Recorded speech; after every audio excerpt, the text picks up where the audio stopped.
তো ওয়েলকাম মোৰ লক্ষণ ব্লগলৈ আৰু আপোনালোকলৈ থাকিলে হেপী লক্ষী পূজা। আজি যিহেতু অসমৰ প্ৰত্যেক ঘৰে ঘৰে লক্ষী পূজা হয়, গতিকে ময়ো ভাবিলোঁ কি আমাৰ ঘৰতো এখন লক্ষী পূজা উপলক্ষে শৰাই এখন আগবঢ়াওঁ। বলক ভিডিঅ'টো আৰম্ভ কৰোঁ। এয়া মই দেখিছে নাৰিকল গুচাই আছোঁ আৰু দোকানৰ পৰা যিহেতু মানে বুট মগু এনেকৈ লৈ আহিছিলোঁ আৰু সেইখিনি এতিয়া মানে ভিজাব লাগিব আৰু ভিজাকৈ ধুনীয়াকৈ সন্ধিয়া সময়ত মানে থাপনাখন মানে শৰাইখন আগবঢ়াম আৰু চাওকচোন। হৈছে বুট আধা কেজি আনিছিলোঁ আৰু আধা কেজি বুট তিয়াব লাগিব আৰু এইখিনি হৈছে মগু আনিছিলোঁ এপোৱা আৰু ধুনীয়াকৈ মানে ভিজাইকৈ শৰাইখনত আগবঢ়াম আৰু লক্ষী পূজা উপলক্ষে। নাৰিকল গুচাই ৰেডি আৰু মানে এই নাৰিকলটো পানীখিনি বোলে মোৰ মিছাছে খাব, গতিকে পানীখিনি ওলাই দিব লাগিব আৰু ধুনীয়াকৈ পানীখিনি ওলাই দিওঁ। আৰু মোক দিলে চাহ একাপ দিলে, গতিকে চাহ একাপ খাই লওঁ।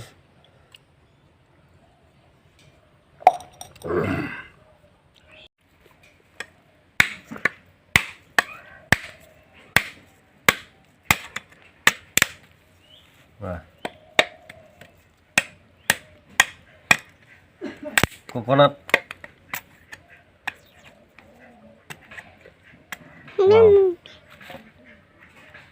মজা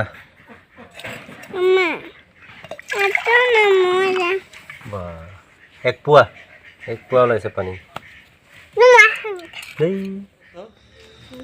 ইভিনিং টাইমত মানে যিহেতু মা লক্ষী পূজা আজিৰ দিনটোত, গতিকে তেওঁৰ ওচৰত মানে এখন সৰু শৰাই এখন আগবঢ়াইছিলোঁ আৰু সেই শৰাইখন এতিয়া মই ধুনীয়াকৈ ধূপ লৈ সেৱা সৎকাৰ কৰি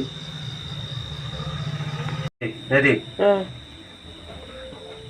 মই তেওঁৰ ওচৰত ধুনীয়াকৈ মানে শৰাইখন আগবঢ়াই ধূপ ধূনা লৈ অলপ সেৱা সৎকাৰ কৰিছোঁ আৰু আপোনালোকেও যাতে আগন্তুক এনেকৈ এই চাকি পোহৰ দৰে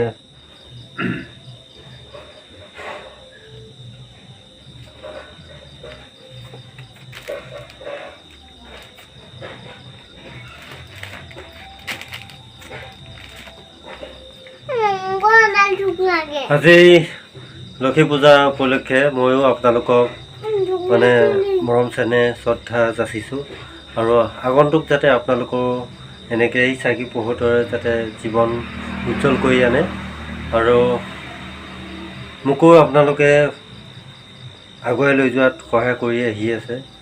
বহুত ধন্যবাদ। গতিকে আজি মই তেওঁৰ ওচৰত প্ৰাৰ্থনা কৰি জনাইছোঁ যে আপোনালোকেও দিন সুখময় হয়।